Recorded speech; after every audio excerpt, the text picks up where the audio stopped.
aquí desde uno de los más bellos lugares de México, que tiene tantos, que es el Parque Nacional de la Barranca del Cupatizio en Uruapan. Algún día Ándale. más adelante ya platicaremos sobre... aquí hay un clima bellísimo este día, pero algún día platicaremos ya del clima político que no tiene nada de bello aquí en Michoacán, sobre todo con un gobernador que está muy empeñado en descarrilar a uno de los candidatos, yendo en contra de las reglas de su propio partido, ¿no? Del partido Morena. Pero bueno, Él, por aquí andamos dispuestos a hablar de este tema que planteas. órale, Arturo, con mucha envidia de que estés por allá con ese clima y con ese ambiente, por allá en Michoacán. Pero Arturo, además de todo, eh, acabo de estar yo en Chiapas precisamente, con un clima también muy sabroso y todo mucho movimiento. Ya nos platicarás cómo va ahí el gobernador Ramírez Bedoya, eh, con sus impulsos. ¿A quién? Recordemos hace 6 años el Bueno, momento con... anda queriendo vetar. Según las reglas de Morena, no tienen los gobernadores y gobernadoras facultades para meterse.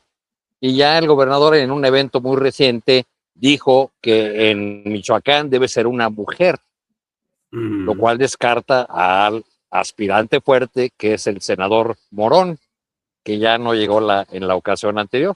Entonces, Así es. así andan más o menos los asuntos. Bueno, ya lo platicaremos a detalle, pero Arturo, ¿cómo vas viendo lo que está sucediendo en la Ciudad de México? Que ha renunciado su dirigente.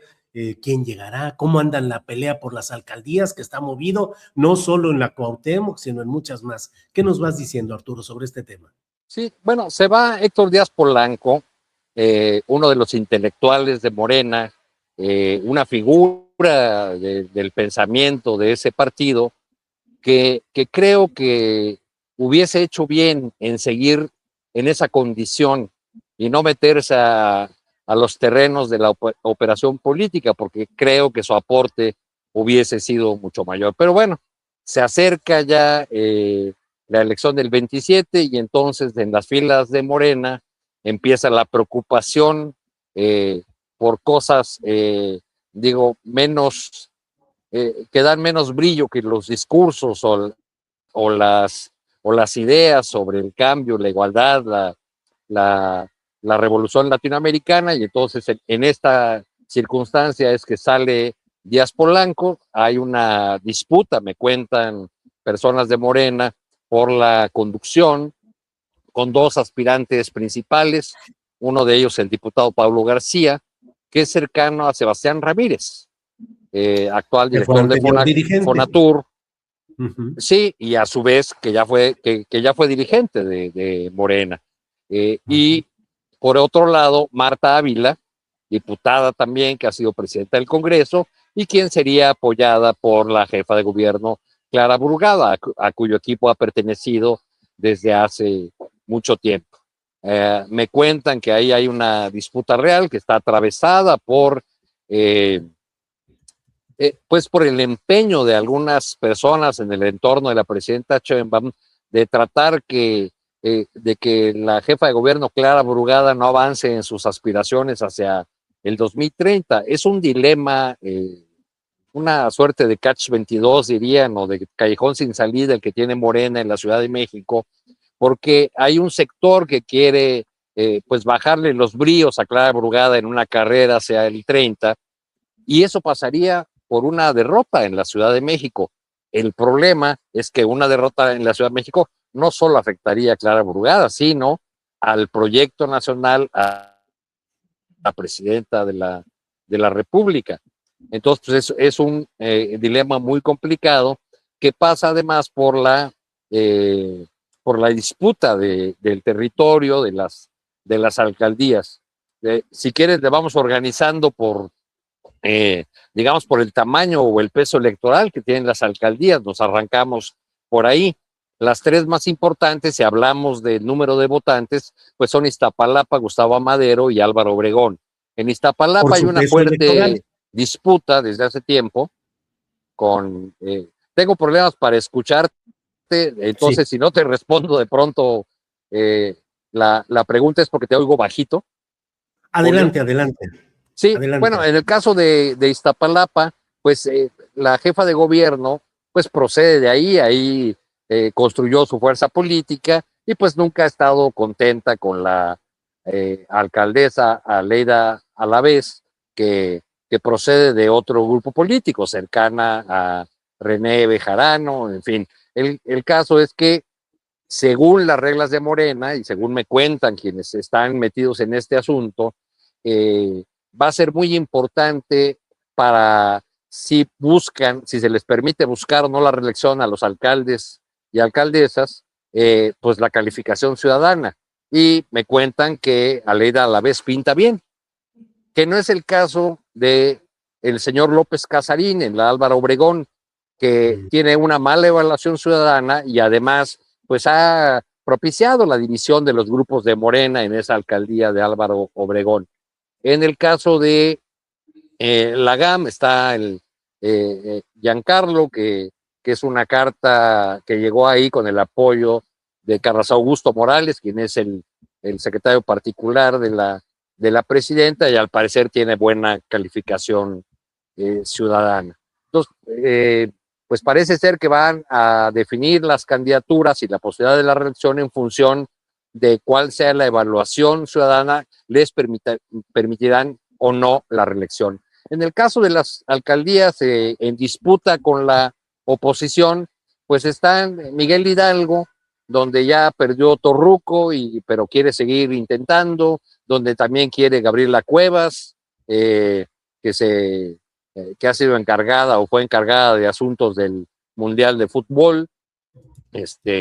Y en el caso de Coyoacán hablan de que repetiría la aspirante ya derrotada en una ocasión, Hanna de la Madrid.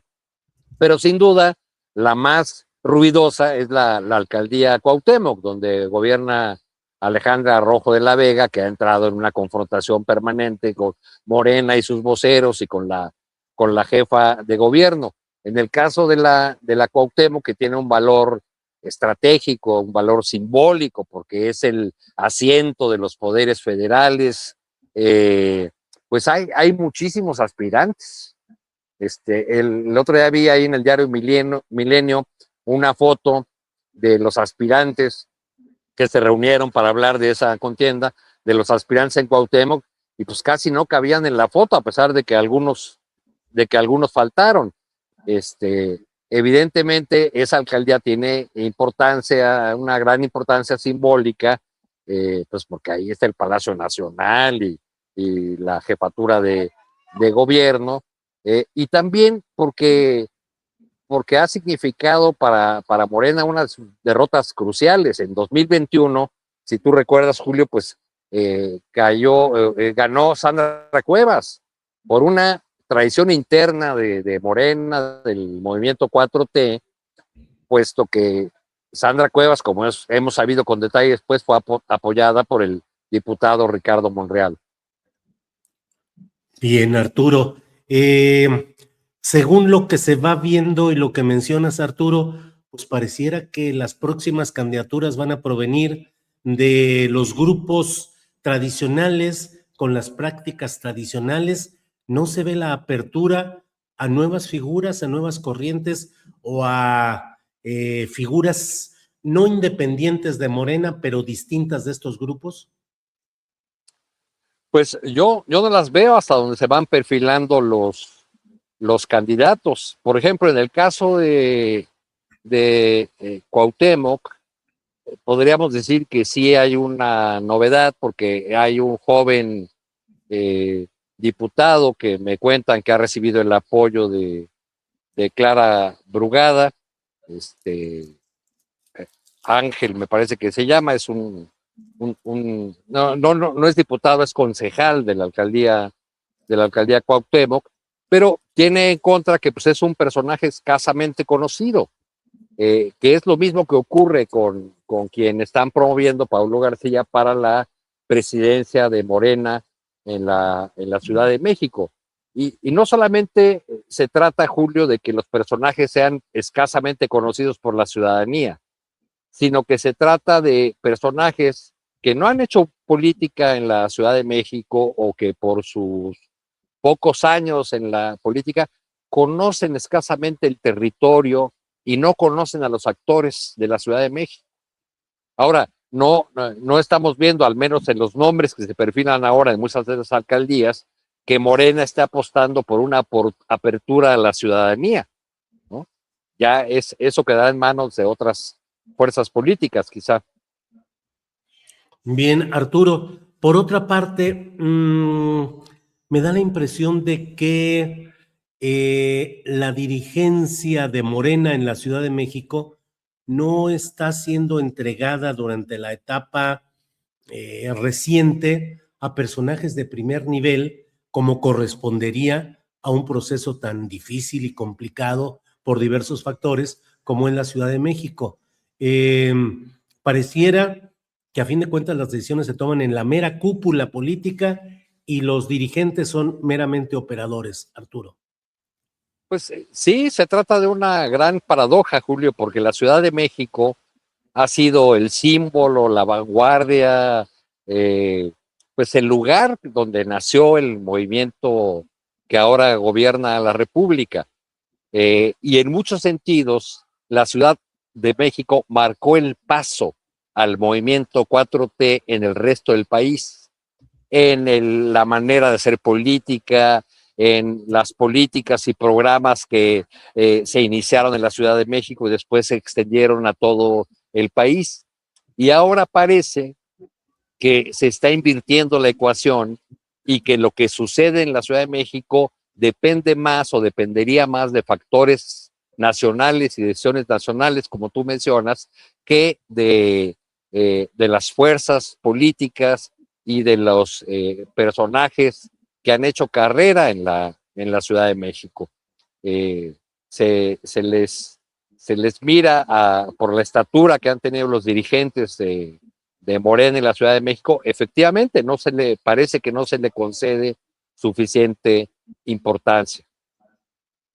Bien, Arturo Cano, consultando por aquí en la nueva referencia para todo que es Google y la inteligencia artificial, veo que el consejero y posible aspirante a la candidatura a alcalde de la Cuauhtémoc es Ángel Humberto Martínez Victoria, de poco más de 20 años de edad, según lo que leo aquí. Sí, así es. Se trata de un personaje que ha sido impulsado por Clara Burgada.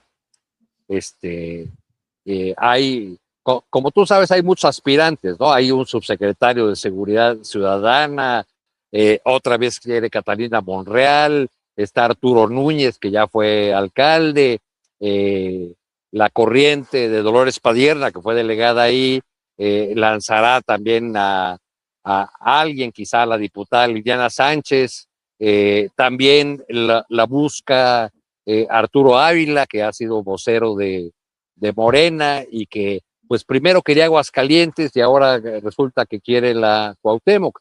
Algunas fuentes de Morena, no digo que sea la corriente dominante, pero hay voces dentro de Morena, plantean que la solución, dado la gran cantidad de suspirantes, es que llegase alguien de fuera que lograra el consenso, que lograra pues poner de acuerdo a todos estos grupos que tienen sus intereses y que ya más de una vez le han costado la derrota a Morena en esa importante y estratégica alcaldía Cuauhtémoc. Te referías a Néstor Núñez, ¿verdad? Hijo del Sí, exgobernador de Tabasco, Arturo Núñez. exacto, sí, Néstor Núñez, perdón. Arturo, qué peleada la Cuauhtémoc. Parecería la política, y digo yo, económicamente más peleada alcaldía de la Ciudad de México. Sí, y digamos, ni territorialmente ni desde el punto de vista de su peso demográfico es la más importante, lo son mucho más, e incluso en términos presupuestales, pues ese monstruo que es Iztapalapa, por ejemplo, pues tiene mucho más. Pero yo creo que es su peso simbólico y que es esta cuestión de cómo tú, gobernante o presidente López Obrador, estás gobernando en una alcaldía gobernada por la oposición. Es como aquel político, candidato a gobernador, gobernadora, lo que sea, que no gana su casilla, ¿no? Hey. Siempre digamos que es como una marca negativa eso. Yo creo que ese es su peso simbólico. Y bueno, Julio, ahí está el Zócalo, está el Palacio Nacional, está pues gran parte de la historia del país, ¿no? Claro, Gran parte. claro. Arturo, muchas gracias por esta oportunidad de platicar. Tenemos pendiente para la próxima lo de Michoacán, que está sabroso y calientito, Arturo. Muchas gracias. Está como una buena salsa de aguacate o un guacamole, la verdad. Ahí lo estaremos platicando. Te agradezco mucho, Julio, como siempre. Debo confesar que me andas dando mucha envidia, que he visto que andas viajando, conociendo, reconociendo, no conociendo, has conocido el país entero y su política. Fíjate que ando como Cuauhtémoc Cárdenas, ya que hablamos de Michoacán y michoacanos, ¿no? Hizo un libro autobiográfico con un muy buen título. Se llama Sobre mis pasos, ¿no? El libro de Cuauhtémoc. Entonces, sí, un poco ando recorriendo mis pasos de reportero. Ahora ya de manera más relajada, pero con el mismo interés de siempre, Julio. Arturo, muchas gracias y seguimos en contacto. Hasta pronto. Gracias, hasta pronto.